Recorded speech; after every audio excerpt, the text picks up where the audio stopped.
Welcome to On Air with Russell of Hotels, where we talk about everything hospitality, from hotels to influencers and everything in between. We will feature guest interviews with hospitality professionals who will share their experiences. Your host, Russell Edmond, has spent over 25 years in the hospitality industry, beginning his career with Marriott International in hotel operations before moving into the sales arena and becoming a relationship building director of sales and marketing. Russell then went to the other side as a hospitality entrepreneur. He now consults in the hotel and meeting space, which includes being the CEO of Russell of Hotels Group. Did I mention he was a veggie foodie? Yes. Russell is always looking for good non meat eats. Please welcome your host, Russell Edmond.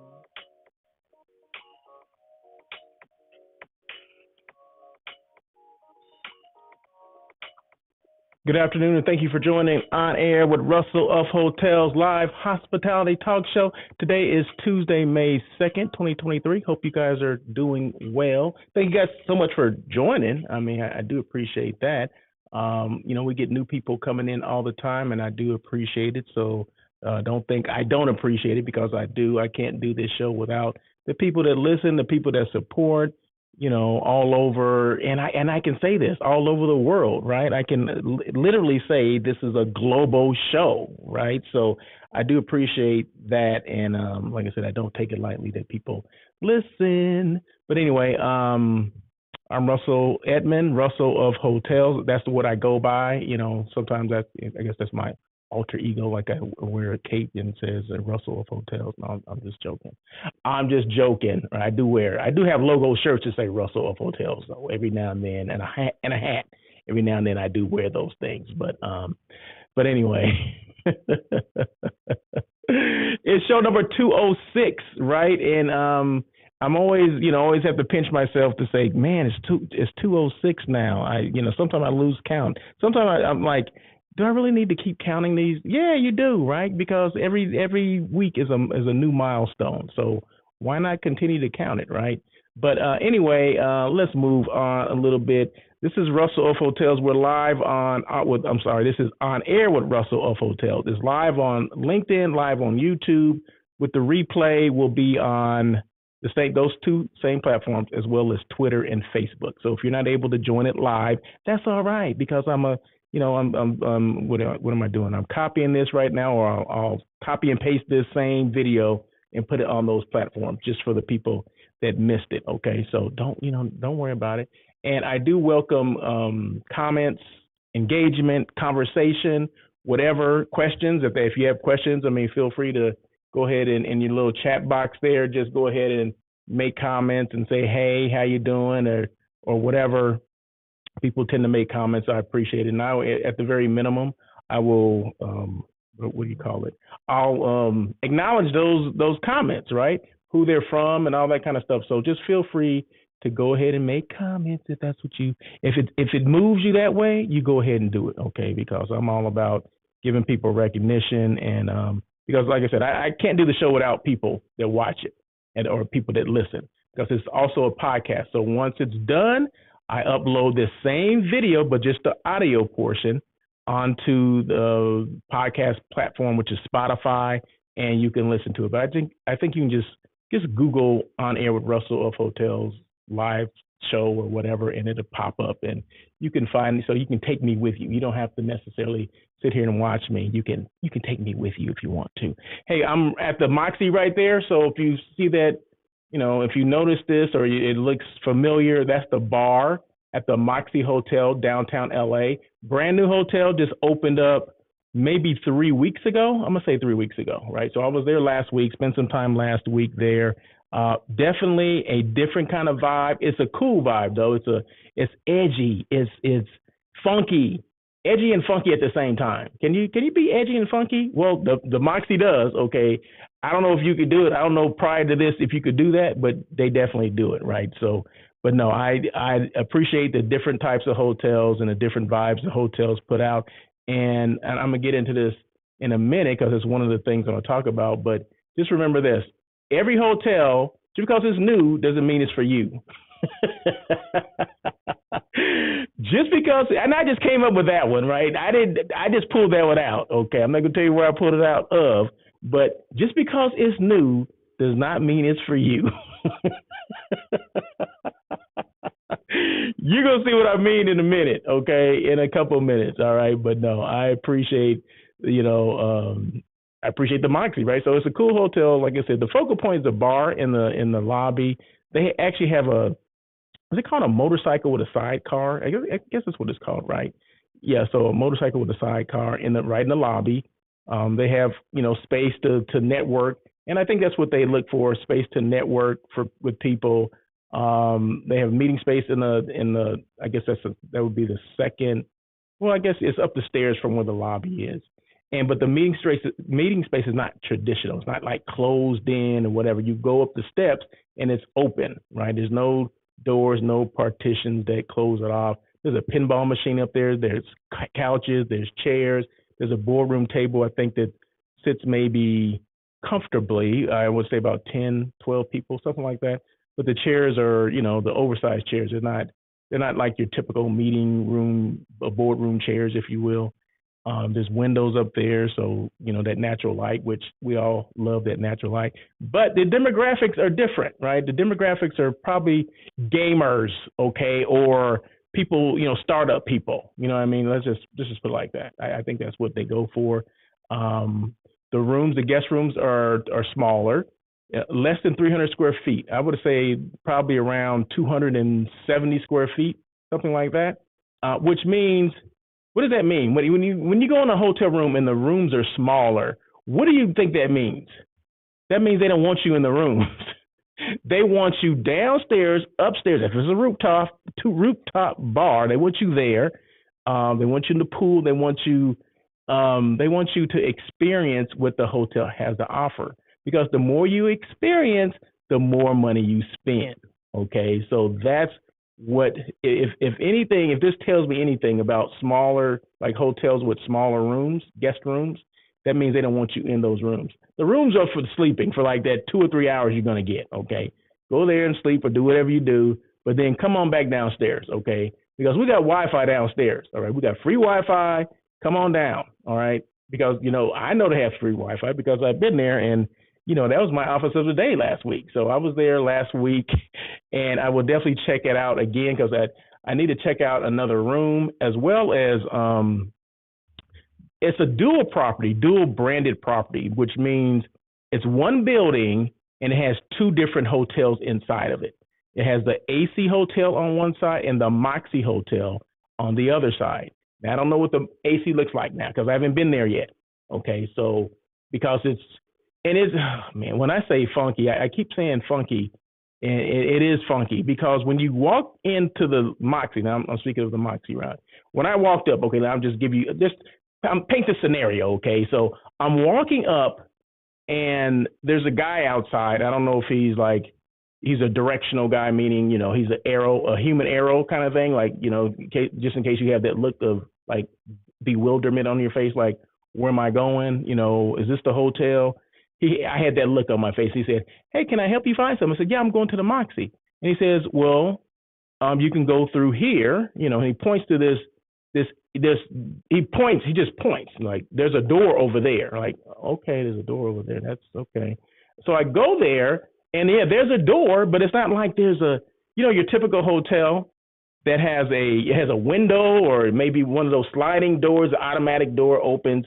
It's a door. When you say a door, it's a door, has a handle on it, but there's no window on it.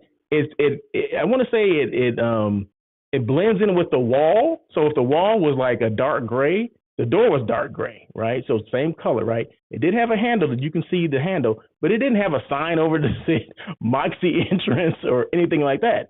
So it was just basically an unassuming door, and thank God it was there, during the day, because I probably wouldn't have gone in there.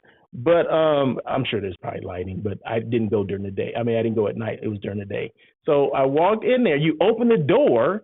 Like I said, it's just a door you open, and boom, front desk is right there to your right, lobby's to your left, and then around this partition is where the bar is, right? This bar that's right in back of me. So it is when I say it is the funkiest place, it's funky, but it's got a vibe, right? Funky with a vibe. So it is cool. I love the way they did that. And like I said, it ain't for everybody. But for me, I like different hotels. I don't particularly just like the regular, run of the mill, conservative, traditional hotel, right? So I want something a little funky and vibey too. So, and music, music was blaring, is cranking. I'm like, okay, this is what I'm talking about. Okay, so this is what I'm talking about. So, but yeah, so it was kind of cool, right? So that was like my introduction to the Moxie Hotel. So I said, you know what? When I do the show this week, I'm gonna put the Moxie bar in back of me. Although I didn't go to the bar, they have a coffee bar on the other side, opposite side of this regular bar. They have a coffee bar, coffee restaurant, whatever. And guess what? I got the chai. They have the chai latte, so that's what I got, right? They have oat milk. There you go. So I'm good, right? So, and I asked them, I said, well, is it like, the Starbucks place? They said, well, I don't know, but it's good. I said, was it sweet? I said, I'll just take a chance. And it was actually a little better than the S place, right? So it was actually all right. So I'll be back. Dylan says, have you tried any food involved with the dual property? No, I have not yet. So when I go back, I will definitely I didn't even look at their menu. That's a good question, Dylan. I didn't even look at their menu. I don't know what they have. So I was just taking it all in. I do things in steps because I was only going to be there for maybe an hour, couple hours at the most. And, I had other things to do. I actually was there working, Dylan. So I actually did have my laptop and everything with me, right? So there's only so much I could do that particular day, but I will definitely go back this week and see more and look at the menu. So yeah, thank you for that. I appreciate that because I do need to see if they have some non-meat eats on that menu. Okay. The coffee bar didn't have any non-meat eats, just so you know. Their pastries and all that kind of stuff did have, whatever, milk, eggs, whatever. Because I did check that out because I was in there. So I'll let you know. Hey, did you guys know we're sponsored by the Level Hotel downtown LA? You can book a room there. You get that Russell of Hotels rate. You just type in the promo code section. The code. You got to book direct though, right? Always book direct. I don't care if you stay here or anywhere else. Always book your hotel direct. Go to the website, like for instance, or for an example, stayinglevel.com. Use the promo code ROH23. There you go. You get the rate that I'm gonna get. Okay, so that's good, right? Don't you think so? That's good. So yeah, so stayinglevel.com. Check that out. And if, just in case you've never seen this hotel before, I just had a little video here of, there's no music involved here. I'm sorry. I'll sing. But full kitchens, washers and dryers, 700 square feet for a 1-bedroom and up. Okay, so most hotels, like I just said about when I just mentioned the Moxie, most hotels are 300 to 350 square feet. Most of the hotel rooms, guest rooms. These are 1, 2, and 3 bedrooms, and they start off at 700 square feet. Okay, they go from 700 square feet for a 1-bedroom to over 18,000 square feet for a penthouse suite. What? That's a big gap, right? But anyway, that's is what it is. So anyway, if you're interested, you have any questions at all, you can always reach out to me.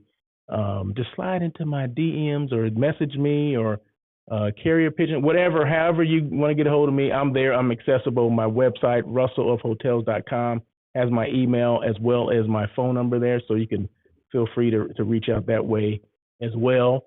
So let's move into it. Let's move into some industry stuff. I got a bunch of stuff today. Look at all that stuff, how it just lined up. I love that. Don't you guys like that? I'm going to show you one more time. Bam. That's what I'm talking about. So hotel openings Q1. I get information, before the show, before I go on live or whatever, I say, you know what? Let me just let me find some stuff, Google some stuff and see some stuff that I can throw out to people. And Q1, meaning quarter one of this year, hotel openings. And I'm always curious to know, especially like after the pandemic and all that, have we restarted this and that? And, have meetings started? People starting to travel? Yeah. And hotel companies have not stopped, building hotels either. So Marriott, 33 hotels. This is Q1. This is just quarter one for the first 3 months of the year. These are the hotels that have opened. Okay.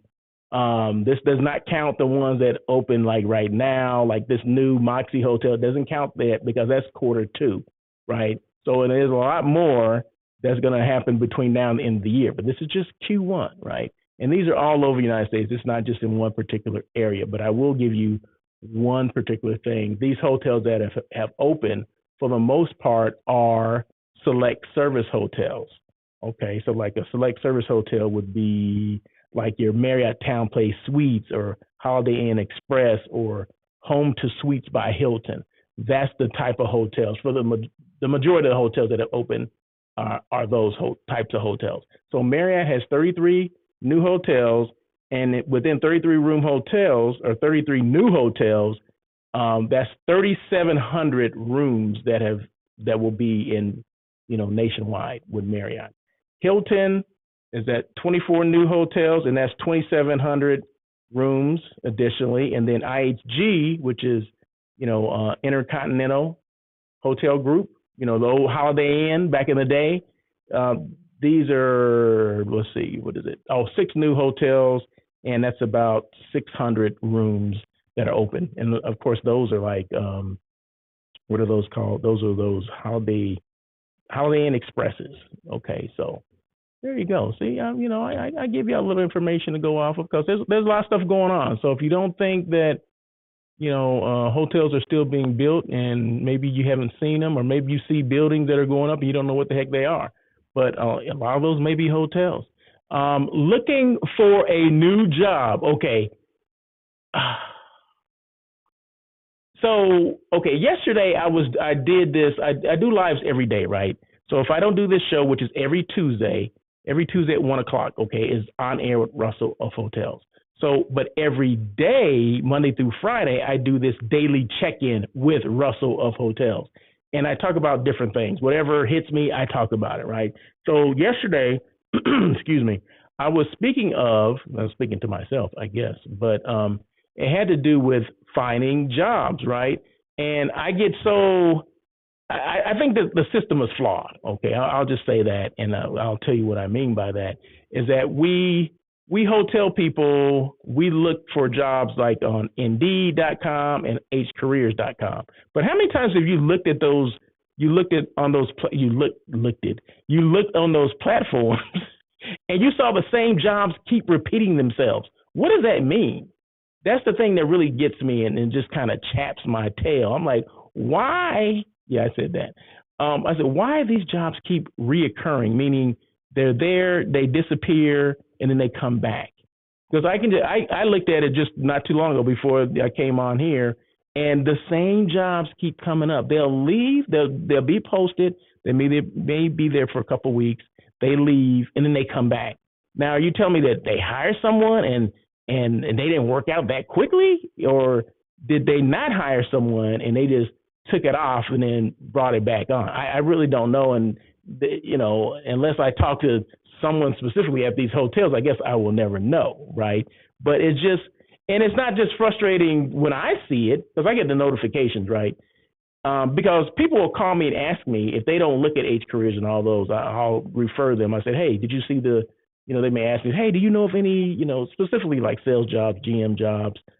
They'll call me and ask me questions about them. I say, well, did you happen to see this on H Careers? Yeah, I did see that, but that job was there like last month, and now people are leery about it.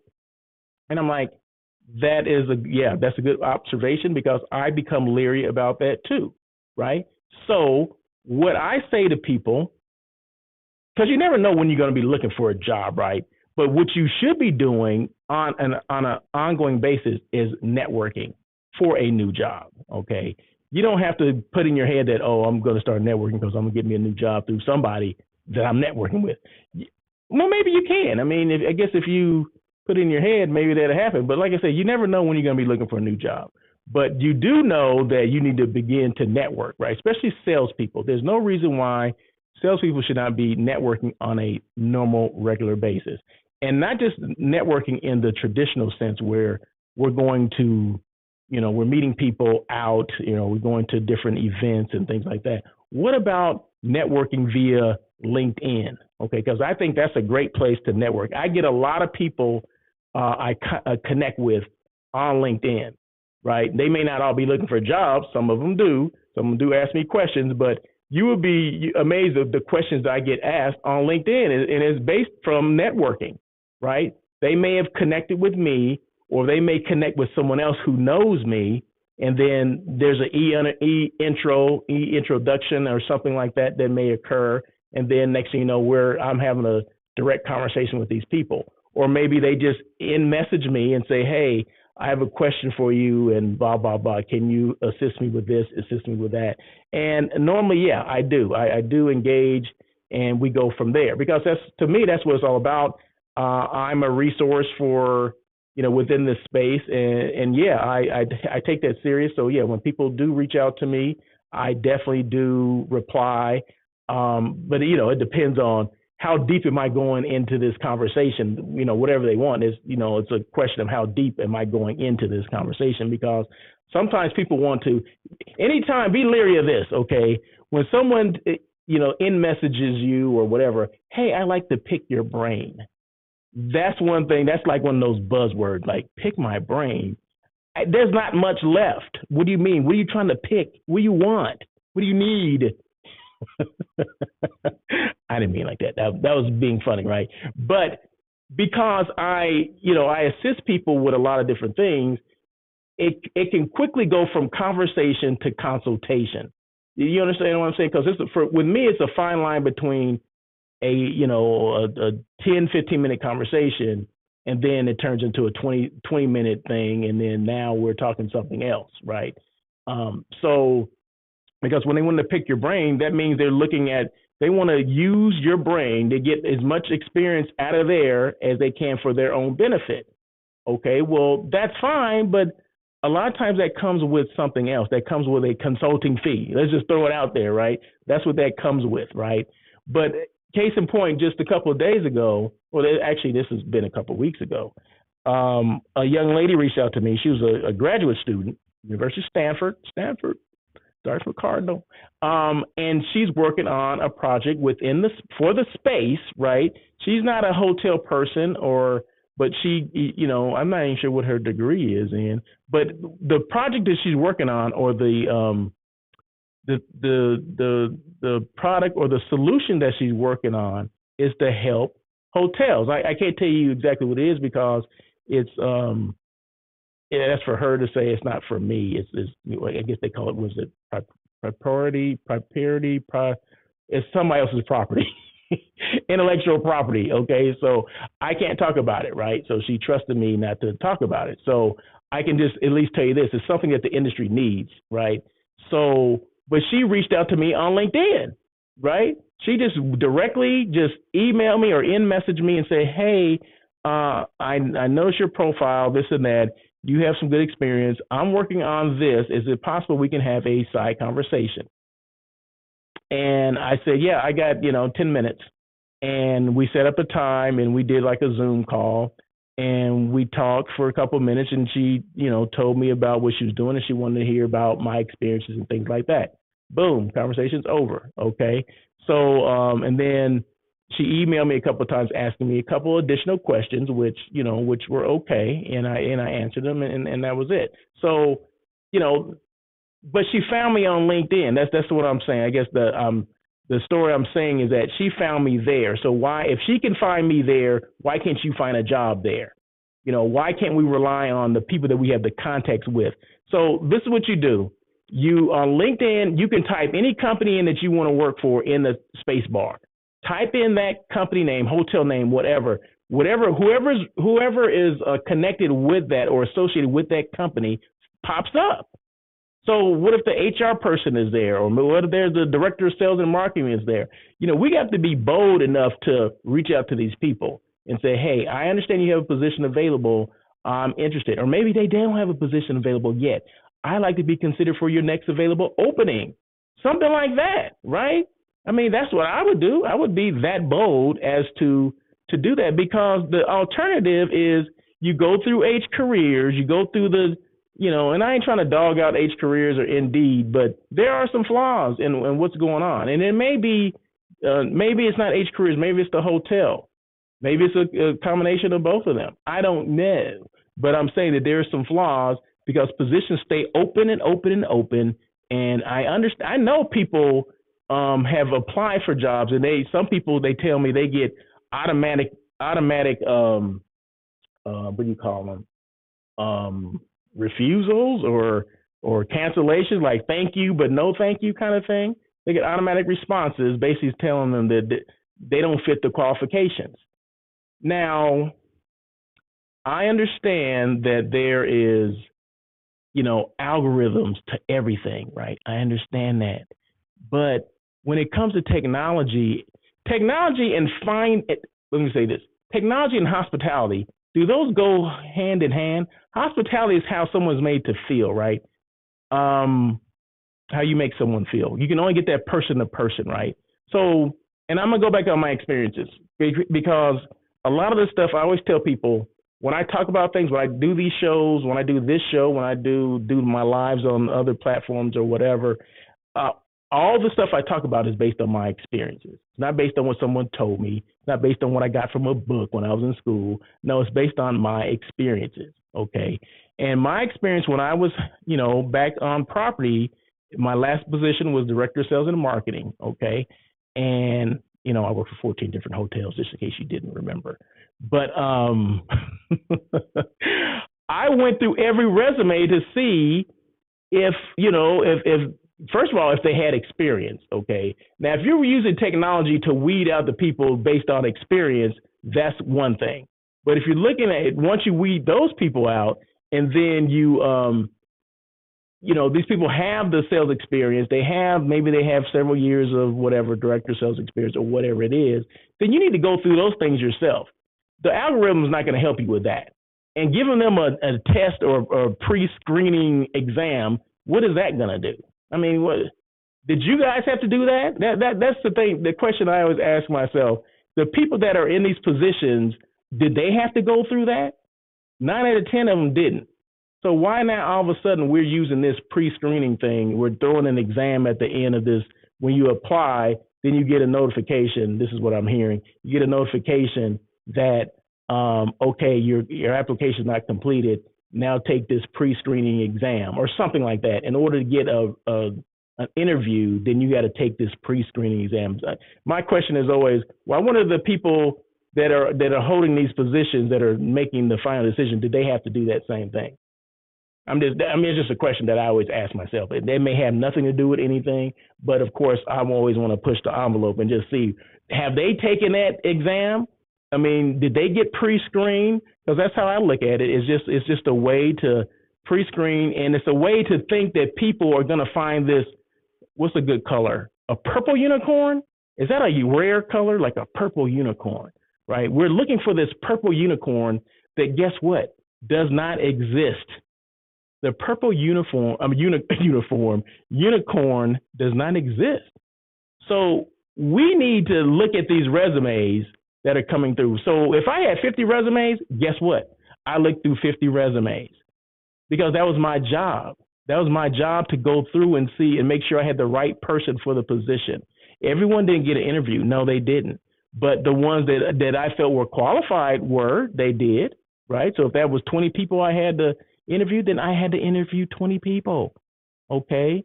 But, I think sometimes we use technology in the hospitality space because we're lazy. We don't want to do it. We want to make it easier on us.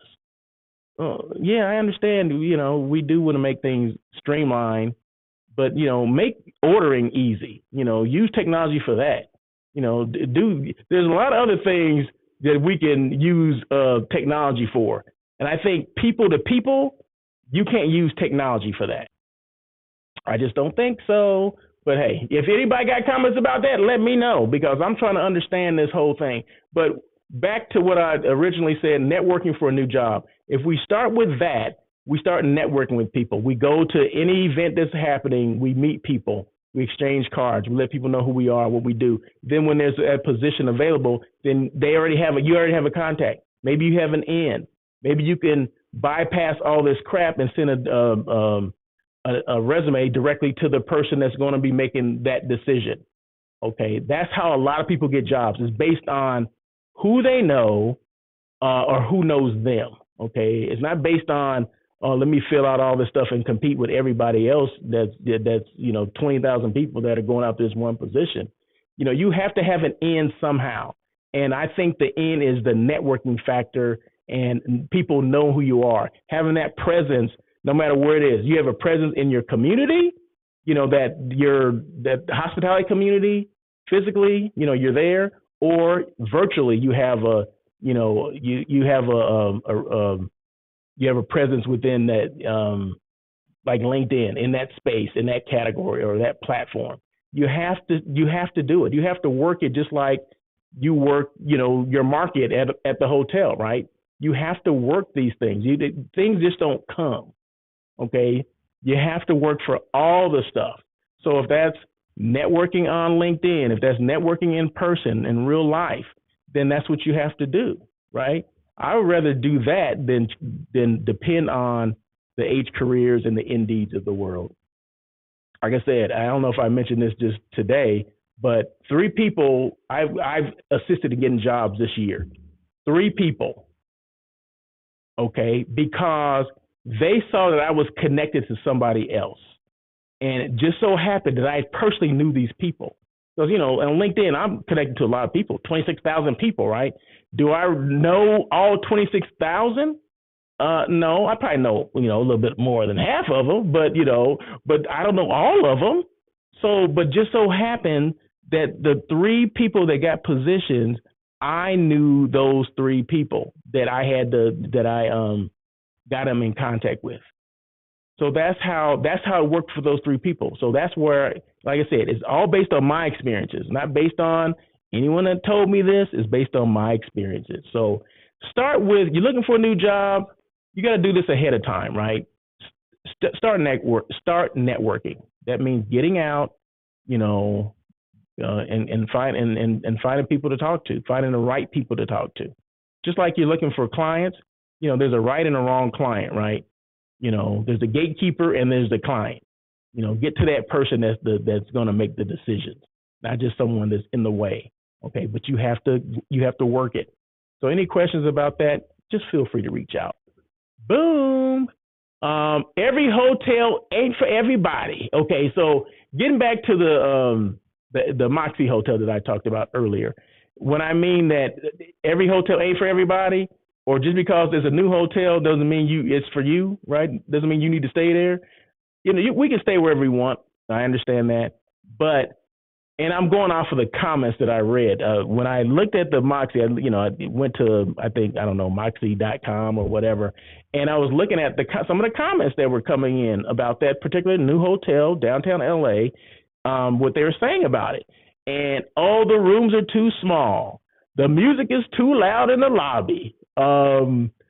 This is not for real business people. I'm like, what? I couldn't see me doing business at this hotel. I mean, these are the comments. I'm not making this up. These are the comments that were coming through about this hotel. I mean, there are some other ones that were like, oh, this is great. I love the music or whatever. But for everything that someone said they liked, there was someone that said, oh, I don't like this. Oh, no, this must be for somebody younger. And there's another comment, right? Well, yeah, okay. Demographics are gamers, that Gen X, that millennial, the gamers, people that are working on games, or, programmers, coders, and, startup companies, small startup companies or whatever. That's basically what I think that whole demographic is. So it is a younger demographic, right? Someone that doesn't want to spend a lot of time in their room. Okay. They can sleep off of, 2 or 3 hours of, sleep. They can, they only need 2 or 3 hours of sleep. So they don't need a big room. They're not in there. They don't need closet space. That was another thing that someone said. Oh, there's no closets in there, because in the Moxie, and I stayed at there's one in Denver, in Cherry Creek. I stayed at that one a couple years back. And no, they have pegs on the wall, right? Like little hooks, for your hangers or for your clothes or whatever. It's like maybe like 5 of them. So don't go in there and stay thinking you're gonna be staying forever. Because guess what? This is gamers and people like that. They don't dress with shirts like this or jackets or coats or they're not dressed like that. A lot of stuff they can fold up. They can care less if it's wrinkled or whatever. Okay, so you look at all that stuff and you say, okay, this is for a different demographic. Okay, maybe it's not for me, maybe it's not for you, I don't know. But I like the thing that I like about it, and I'll go back to the vibe. I like the funkiness, I like the edginess, and I love the vibe. And if they play loud music in there, that's fine. Okay, I'm okay with that. It didn't interrupt anything that I was doing. I play loud music at home. I'm just not playing it now because I'm doing this show, right? But normally, from the music is upstairs, I'm downstairs, and I can hear it perfectly, right? So for me, it's okay. But for most people, my age and older, that's not how they get down. They don't want that. But it was just funny just to hear the comments. So I always say, just because it's new don't mean it's for you, okay? And every hotel is not for everyone. And speaking of that, know your clients. So I do hotel site selection, right? So that's one of the things that I do. I assist companies and organizations with finding that right hotel for that particular group or their meeting or whatever, right? So you need to know your clients, right? So if I put, like I'm working with a client now, and if I referred that hotel to them, they like, what is wrong with you? Well, why would you, that's not us. You know what? Just so you have to know your client, you have to know what the nature of their meeting is, what they hope to accomplish, what's the demographics of the people that even attend that meeting or that conference or that convention. I mean, that will tell you right there which hotels, at least the host hotels, that you would need to think about showing them, right? So know your clients, know your groups, okay? Because every hotel ain't for everybody, okay? So just remember that. But I love the Moxy. I'm gonna check out the AC later on this week as well, and see exactly where where's their head at. You know what I mean? What's going on with them? What's going on with that brand? But within Marriott, just remember this: within Marriott, there's 30 brands. So if the Moxy brand is not for you, they got the JW, they got they got the Ritz, they got the Courtyard, they got the Residence Inn, they got the Town Place, they got the Spring Hill, they got all these different brands for you. Residence Inn, they say that, Fairfield Inn, like Dillon, Dillon's at Fairfield Inn and Eugene, Oregon. So they have 30 different brands that you can choose from. And I guarantee you, one of those brands is for you. But just because it's new, don't mean it's for you, okay? So, woo, that was a good one, right? Now I'm off of that. Now let's have some fun. These are 3 things that I always say or I always mention during this show that I do. Be intentional, make decisions, and take action on what's important to you. Number 2, be you. And it's hard enough to be you. Don't try to be somebody else.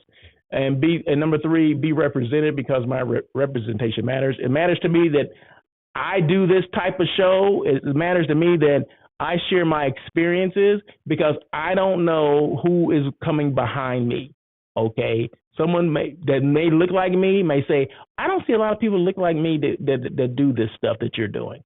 Well, my job is to make sure that people that look like me see this. Okay. They see this and they see that, yeah, you can do that. And maybe other people say, well, if he can do it, I can do it. Okay, that's fine too. That's fine. But me being represented in this space means the world, okay? Not just to me, but someone that's coming in back of me that may happen to look like me, okay? So that's what I mean by that. So 1, be intentional. 2, be you. 3, be represented. Don't be afraid. Don't be shy. Put yourself out there sometimes. Sometimes you have to step out and be uncomfortable. Sometimes you get in these uncomfortable situations. This was not always easy for me to be on this show, right? When I first started, several years ago, show number 1, show number 2, probably up to 10, I was like trying to figure out what the heck I'm going to do.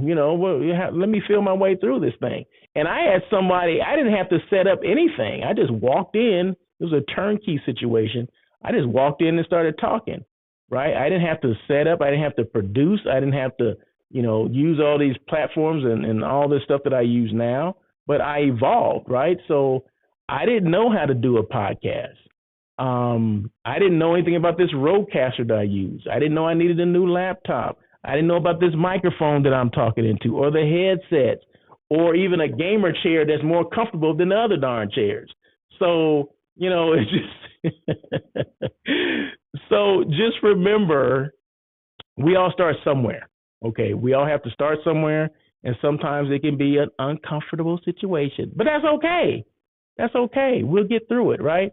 And did you notice my office changed, right? The setting changed. See, I forgot to change it. See, yeah, gosh darn it. No one probably noticed that but me. Okay. But anyway, what do I do? These are some of the things that I do. I'm the brand who helps your brand. So I'm a brand show off, right? So, and I'll tell you exactly what that means. But hospitality personality, content creators, sales training for general managers, hotel site selection, which I did talk about. So I said I call myself a brand show off. Okay, so a brand show off is okay. So let's just go back to, where was I?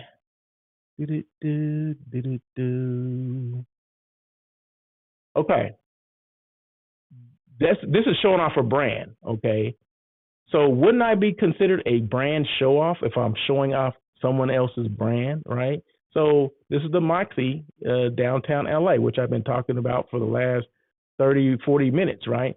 So this is the Venetian, yeah. So this is, like I said, this is the Moxie Hotel. So this is showing off their brand, right? It's showing off the bar, the focal point of this hotel. So my job is to not only do hotel site selection, right, but to elevate someone else's brand, right? Someone that maybe they can't do it on their own, or maybe they don't have the time to do it on their own. So my job is to do that, is to lift up someone else's brand. So basically you see it and you know that it's there. And it's kind of like a promotion. I'm promoting someone else's brand for them. I promote my own brand as well, but every now and then other like hotels, and I specifically want to, work with hotels to do this, hotels or tourism boards and things like that. Okay. Things within the hospitality space. So this is showing off your brand. So when I say I'm a brand show off, that's exactly what that means. Now, Dylan mentioned the Venetian. When I was in Vegas it's been close to a month now, I was doing lives. Okay. I stayed at the Venetian. Okay. And just so happened that when I opened the window, the Venetian sign is right there, right? It's across on the other tower, but you can see it perfectly.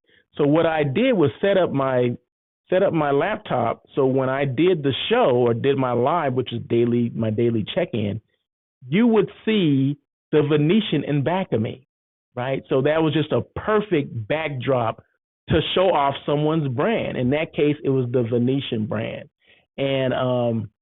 And every now and then these hotels, they will reach out and, they will thank me, or then that's how that's like a calling card. Okay. That's like a calling card for someone to say, oh, you know what? He can do this for us. Russell of Hotel. Okay. Let's have him do this. Let's talk to him about maybe promoting our brand. Okay. So that's where it starts. Right. So that's why I do some of the things that I do.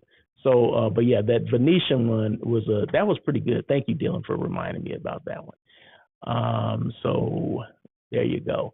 Who's your best advocate? You are, right? So I'm my best advocate. If I'm not excited about the Russell of Hotels brand, guess what? No one else will be. People are like, who, what, where, how, and when.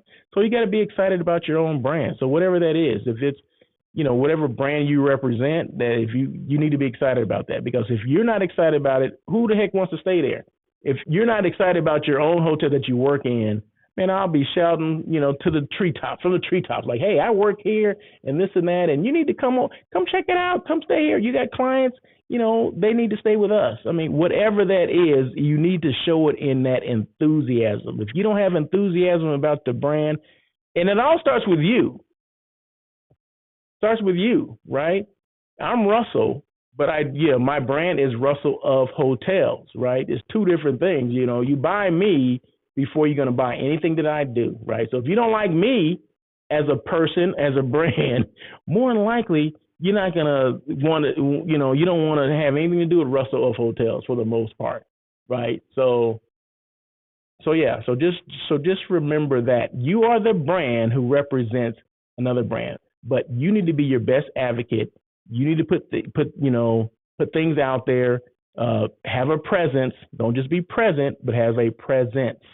And that's in person, that's through social media, that's, all those different things. What are you doing to stay, to keep your brand relevant? Well, I guess that leads into all this other stuff that I'm about to talk about, right? So I just talked about, you're your best brand advocate. Now, what do you need to do to keep your brand relevant? Well, I'll just let you know some of the things that I do. How do I increase social media engagement? Because for me, social media is a big thing, is a big piece of my marketing puzzle, and how I promote myself as well as the brand. Okay. Consistency. You got to be consistent. You can't do it one time and expect, I'm getting all these results because I posted one time. Oh my God. Well, how many times did you do it before? I didn't do it at all. I just started doing it, and I did it one time and I didn't get anything. Well, you're not going to get anything at one time. Okay. So I've been posting for years and I still haven't reached everybody, and I never will. That's the thing. People think, I'm trying to go viral. What does that really mean? Going viral. Going viral for me means, okay, I reached 5,000 people. Okay. 5,000 people that had nothing to do with me. That meaning they don't follow me now. I don't follow them. Okay. So that's huge for me, right? Because these are people that didn't follow me anyway, and now all of a sudden I reach these people. So people think, I guess viral is all subjective, or because people think viral means, it's got to be like millions of people. Well, if you got millions of people, you got to have the potential to meet millions of people. What are you doing? What are your hashtags? What's the content that you're putting out there? The content depends on how many people you reach. Of course, if there's something crazy, something nasty or whatever, that's going to reach a lot more people than something that the masses don't want to see, or it's not important to the masses. But if somebody getting shot and all this kind of stuff, or there's a fight at the Clipper game, you know what I mean? Of course, that's going to get a whole lot of stuff because that's what they want. They want to push that kind of content out there. But stuff like I do or whatever, I may not reach that unless, I'm in a hotel and the hotel explodes and I'm coming out and I'm videotaping it. Yeah, well, maybe that's going to garner a lot more attention, but that's not the attention that I want. You want the attention from people that possibly can use your services. Okay, so let's keep all this viral stuff in perspective. Just because it goes viral doesn't mean it's going viral for the people that follow you or that will use your services or your product. Okay, so just remember that. So keep all that viral stuff in perspective. Oh, did it go viral? Well, yeah, no, it didn't.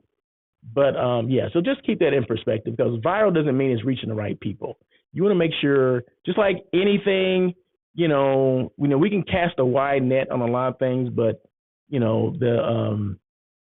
that kind of rifle approach is a good thing, right? You target marketing, the people that you want. And yes, you can do that on social media, right? I do it all the time, right? So you're reaching the people, you're using platforms that can reach the people that actually will do business with you. That's why when I first started doing this whole social media thing, right, I was putting off LinkedIn for like Instagram and all these other platforms, right? Well, once you start looking at things, you really start analyzing, most of the stuff that I get, or most of the engagement that I get, most of the business that I come across comes from LinkedIn. It doesn't come from Instagram. But you always still want to have a presence on other social media platforms. If you notice, I have kind of shifted away from Instagram, although I still have a presence there, but I am not putting things out there in hopes to get business from there. Does that make sense? Because the people, and there may be a crossover between Instagram and LinkedIn, but most of the people on LinkedIn are quote unquote business, they're business related and they're looking for things like this, right? People on Instagram, they of course, they like the videos and things like that, but are they going to do business with me? More than likely, no. More than likely, no. Every now and then I get some questions about this or that, but I get tons of stuff, tons of engagement on LinkedIn because that's the platform that I need to be, I need to put more eggs. Now, I didn't say put all my eggs in that basket, but most of my eggs need to be put in that LinkedIn basket, okay? And YouTube, okay? Because YouTube, that's the video, right? YouTube is the largest thing out there. I mean, billions of people look at YouTube, okay? Billions. So, of course, you want to have a presence there too. So my presence, for the most part, is on YouTube and LinkedIn, okay? But I do have a presence on the other places too. So that's when I say how to increase your social media engagement. Hopefully that resonates with some people out there. So first of all, you want to be consistent. You want to add value. You want to make sure that you're talking about things that people want to hear, right? Not everyone that follows me on LinkedIn are hotel people. 50% hotel people, 50% people that actually will use hotels, that will stay in hotels, that will have meetings, that have questions about hotels, how hotels operate, people that are trying to buy hotels. I get calls from people like that. I refer them to other people, but I get calls, hey, we're thinking about buying a hotel. Do you know anything about that? I'm like, absolutely, I sure do, right? I know who to get them in touch with. Remember, I'm a resource. So just because that I don't own a hotel does not mean I can't help someone that wants to buy one. Remember that. So, okay, be consistent, add value. Boom, be authentic, be you. Okay, so don't be somebody else, just be you. Like I said, it's hard enough to be me. I ain't trying to be somebody else. Okay, and I'm sure you feel the same way about who you are. So those are things on how to increase social media engagement. Now that you know that, what are some of the tools you use? Okay, I use to have their presence on Instagram. I do use Reels, which Reels are for people that you're trying to reach people that don't follow you, basically. Shorts and lives are people that already follow you, right? I'm trying to reach the people that don't follow me. I use social media because I'm trying to reach people that don't follow me. So I do more Reels than anything. Shorts are for the people that already follow you and they just want to see, they're just interested in what you're doing for that particular moment or that day, right? Lives the same way. Okay, that's just how it's set up. So just in case you did not know that. Okay, we're winding down. Let me get a move on here. Who's hiring? I always like this. And these are hotels hotels that are hiring in the area, LA. I'm gonna go through these. And these are like in the last couple of days. So these are not like 2 or 3 weeks old. These are like 3-4 days, maybe 5 days at the most. Okay. And these happen to be on LinkedIn, not LinkedIn, or they're on Indeed and H Careers, okay, which I talked about a little while ago. Well, we had a discussion. I didn't talk about it, but Hotel Per LA, I always say Hotel Per La, but Hotel Per LA, they're looking for a director of marketing. That's in downtown LA. That's a brand new hotel that opened up not even a year ago, I don't believe. They're also looking for a marketing manager. So Hotel Per LA, DT, downtown LA, they're looking for 2 positions, director of marketing and a marketing manager. The Millennium Biltmore Hotel, which is downtown as well, they're looking for a director of group sales. That's one of those positions that keep reoccurring. Paseo Hotel and Spa, that's in Huntington Beach. They're looking for a director of group sales. The Sonesta Hotel LAX. Now, the Sonesta used to be the Crown Plaza LAX, okay, just for people that are keeping score. Like, Sonesta LAX, where the heck is that? That's on Century Boulevard. It used to be the Crown Plaza, right next to the Sheraton. Yeah, next to the between the Sheraton and the new Hyatt Place and Hyatt House. Just in case it's on Century Boulevard though. And then they're looking for a hotel manager. The Sonesta is looking for a hotel manager. That's near LAX. And then the Adelphia Hotel. The Adelphia Hotel was formerly the Standard Hotel downtown LA.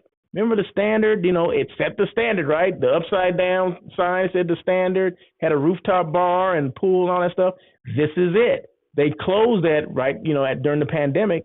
They closed that hotel. It reopened, rebranded as the Adelphia Hotel. They're looking for a general manager. And that was a position that I thought was filled before, then came back up. Maybe he was just there, or he or she was just there just for opening. I don't know. But that position is another reoccurring position. So the Adelphia Hotel looking for a general manager, downtown LA. So, you know, I try to keep up on stuff. Now, Meat Eats real quick. You know what? I just got a shipment of mushrooms in. We just bought a whole bunch of mushrooms. I love mushrooms, right? Creminis and shiitakes and portobellos and king mushrooms and a couple other ones I can't even remember the names of. But I get them from Wee Market. Wee, W-E-E-E, 3 E's. Wee. It's an Asian market, right? They deliver to your house. So because you go to the store and you buy mushrooms are hella expensive in the stores. But if you get them from Wee, you get an abundance of them and they're cheap. Okay. So if you're in LA area and you want mushrooms, or you've been trying to get those hard, I even got the lion's mane mushrooms. Lion mane mushrooms, those are the meatiest mushrooms I've ever had. Oh my God. Meaty lion's mane. So anyway, so if you're looking for mushrooms, Asian market called Wee, they deliver. So I get a variety of mushrooms there, Asian herbs and spices, all that stuff. I get that as well. They even have like Mexican things too. Like they got a lot of peppers that I get from there as well, jalapenos and serranos and all that as well. As you can tell, I get down. Okay, so if you didn't know that, and you know what they do? They make, or no, they don't make, but they only carry these in China, I believe. Cucumber Lay's potato chips. Have you ever had those before? If you ever had a cucumber, and you know that kind of, when you eat a cucumber and you kind of feel that, that feeling you get when you eat a cucumber, like a refreshing kind of thing. Try the potato chip. They're Lay's potato chips, but they're cucumber flavored, right? They're only available I've seen them in China. Okay, so they're only available there. When I mean those things are good, oh my gosh, you got to try them. You'll be like blown away on the flavor of these potato chips. They taste just like cucumbers. You will be blown away. Okay, and you can get them from Wee. Okay, that's why I said that. Dylan says they have grilled squid Lays too. I never had that, but I don't want to eat that. I don't eat meat. Dylan, come on now. Why are you throwing that out there? So people that eat meat or seafood, they have grilled squid Lays too. But I'm speaking of the cucumber Lays. Tastes just like cucumber. I'm telling you. You won't be disappointed. Oh my goodness. Woo! So anyway, what else? I'm winding down here. 3 P's. 3 P's. I always end the show with the 3 P's. What are those 3 P's? They're purpose, passion, and perseverance. Purpose, know why you do what you do. As I think it's kind of quite evident why I do what I do, right? I like to talk. I like to talk about brands. I like to, have people on and talk about, brands, their brand, and basically how I can help the industry. I want to be a resource to the industry for people within the industry. So that's what I'm here to do, right? So that's my purpose. Passion, either you have it or you don't. If you don't have passion for whatever you're doing, do something else. Find something else to do. And number 3, perseverance. Be consistent, continue to evolve. Don't give up and swerve when you need to. Swerving on air with Russell of Hotels, we swerve. We don't pivot. We swerve around the crap. We see the crap in the horizon and we go around it, okay? We don't wait to be in the crap and like, oh my God, I had to pivot now. No, we already planned that. Things happen all the time. Life happens, right? Well, if life happens here, let's go left. If life happens there, let's go right. Let's go around it. Let's swerve, okay? So anyway, and before I end the show, I want to thank last week's guest, Miss Veronica Rivera with San Diego Tourism Authority. I appreciate her coming on. She was great. If you have not seen that episode, please either listen to it on the podcast or go back on LinkedIn or YouTube and find it. And it's just last week, right? It's 7 days ago. I thought it was fire. I thought she had some great things to say, and how shy she used to be. She's a sales director now, right? With San Diego Tourism. So their job is to bring tourism into San Diego. Okay, she's the face of that brand. Either she didn't set out to be the face, but she is. Okay, we talked about that last week, and she talked about her involvement in social media, and and how she didn't do it before, and how it's part of what she does. She doesn't flood social media like I do, but she's very strategic about what she posts, and I think that's great, right? So she has a presence. Okay, so for people that want to see, they don't just want to hear me talk. Go, listen to what she has to say about it. Okay, I think it would be great, especially for the people that are coming behind us. You know what I mean? Oh, sorry about that. Didn't mean to do that. So, but anyway, I think that's it. So you guys have a great day. Thank you so much, Dylan, for your comments. I do appreciate your assistance with certain things, to get my mind going. But no, I never tried the grilled squid lays, but I'm sure it's fire too. But definitely, if you ever see cucumber lays, you need to try it. Okay, I'm telling you. So one last thing, the stayinglevel.com, the Level Hotel, downtown LA, promo code ROH23. If you need to stay somewhere, you got to stay somewhere. If you come to LA, you got to stay somewhere. If you're going to be downtown, you might as well stay at the Level Hotel. All right. So once again, if you want to get a hold of me, follow me on LinkedIn, IG, and YouTube, Russell of Hotels or Russell Edmond, EDMOND. My website is russellofhotels.com, or you can slide into my DMs like everybody else does. So until next week, you guys have a great day. Thank you again for joining. Appreciate you. Peace. Thank you for joining On Air with Russell of Hotels. Please tune in every Tuesday at 1 p.m. as we talk to other hospitality professionals. Your feedback is important to Russell.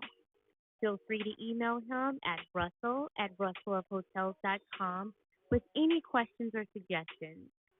Until next time, try not to be a person of success. Rather, become a person of great value.